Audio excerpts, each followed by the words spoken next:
Today, I wanted to share with you the tools that I use in my business pretty much every single week for help with marketing. I have tools for email marketing, for PR, for social media content. So I'm just going to dive into an array of different tools that help me as both a business owner and an author.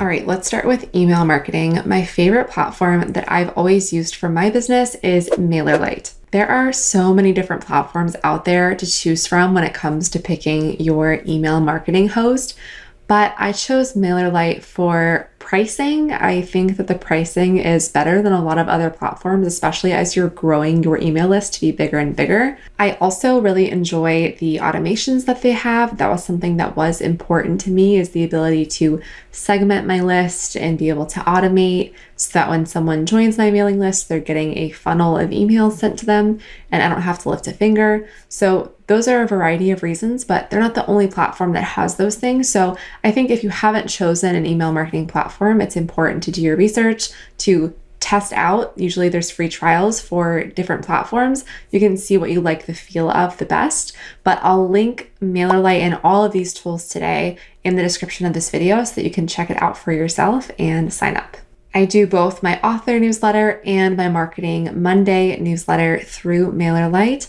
If you sign up for a freebie or anything on my website and sign up for my mailing list, you'll get my Marketing Monday emails with latest marketing strategies and tips and trends and all of the things. And I find it easy to set up quick landing pages to capture new leads, to have pop-up boxes on my website where you can sign up for my mailing list or freebie or whatever it may be.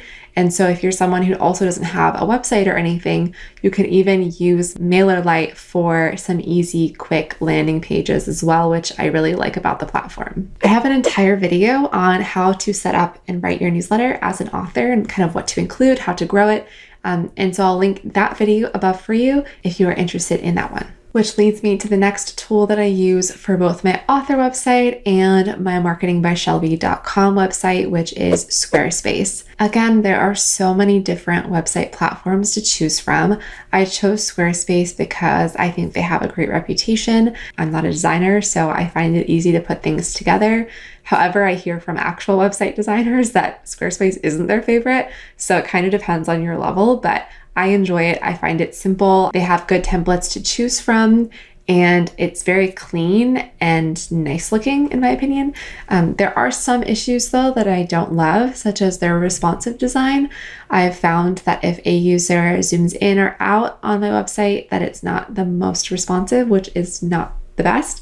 So there are other platforms to choose from, but that's been one that I've stuck with for a long time. And I also find their support very helpful whenever I have a question or need something.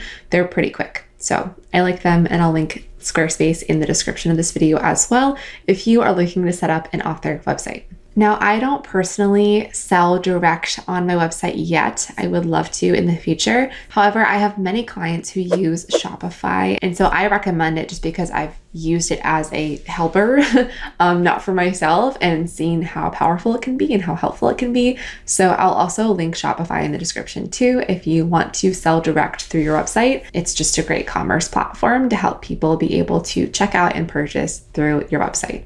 All right, let's shift gears. This one is going to apply mostly just to authors, but I think one that sometimes goes missed if you're not publishing through Amazon KDP is an Amazon author page.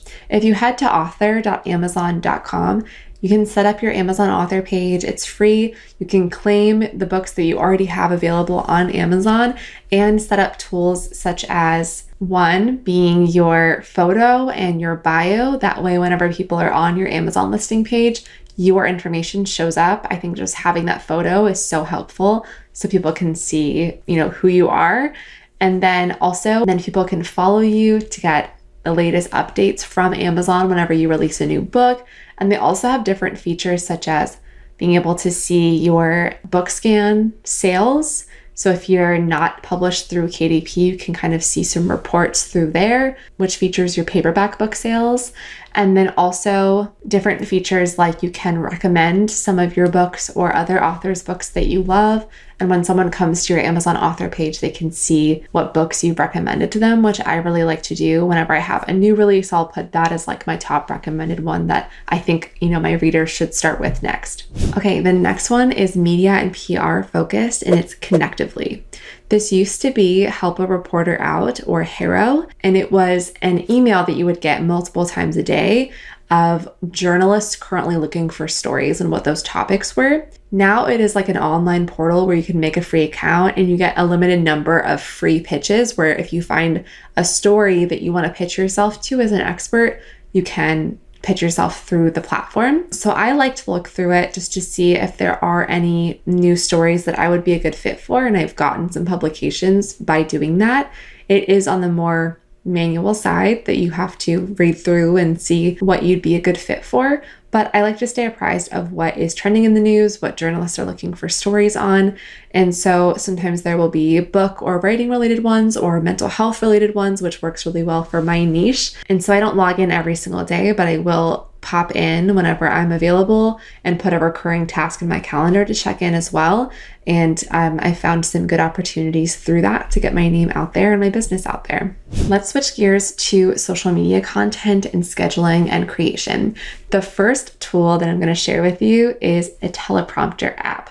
Now, the one that I use is called Elegant Teleprompter, and it's on my Samsung phone, but there are also teleprompter apps on iPhone. So I'm sure you'll be able to find a good free one to use. I don't really use teleprompters at all anymore for YouTube videos. I just talk to you like I'm doing now. For my reels and TikToks, I just talk. But I used to be afraid of being on camera, and I used to really feel much better when I had something scripted. And so whenever I was first on this content creation path, I used a teleprompter app that would display my script over top of my camera while I was filming. And so I could see this script going by as I was filming myself and be able to talk and practice. And so if that is you, you could definitely give that a try. There are some good free options out there, and I find it helpful for getting more comfortable on camera or even just practicing a speech or something that you're preparing. So I would recommend that you give that a try. If you're shy on camera or haven't been doing much video because of that fear, that's one that I get asked about a lot is, do I read off a teleprompter? Do I read a script?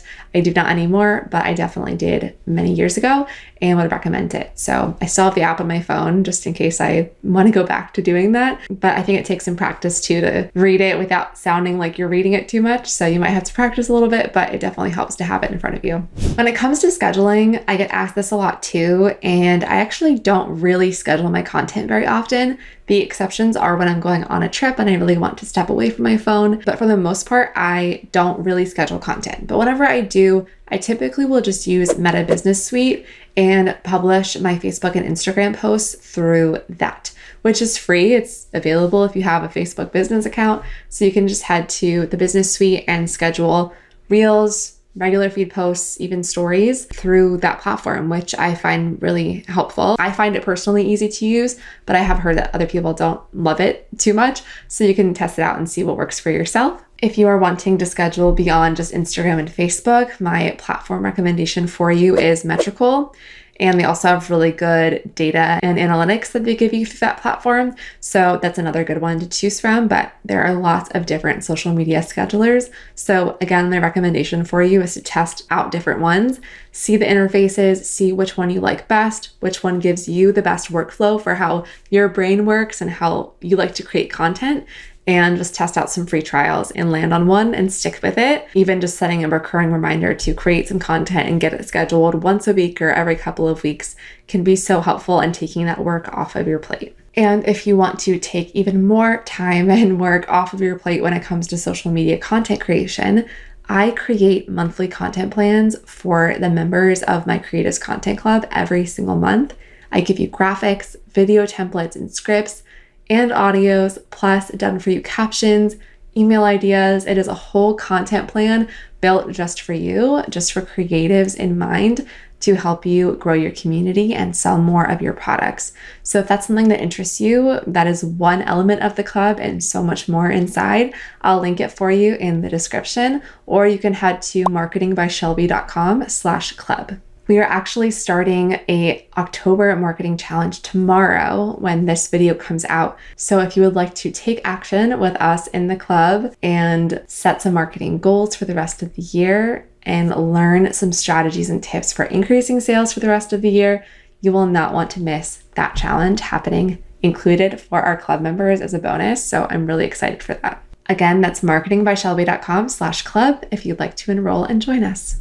Another couple of tools when it comes to content creation and coming up with ideas, if you don't join the club and get ideas literally handed to you, would be Google Trends and Answer the Public. These are two different websites where you can search for keywords or search for your niche or genre and find what other people around the world are searching for related to that niche or topic. Answer the Public will tell you what questions are being asked. So this is a great way to come up with content that helps answer your customers' potential questions.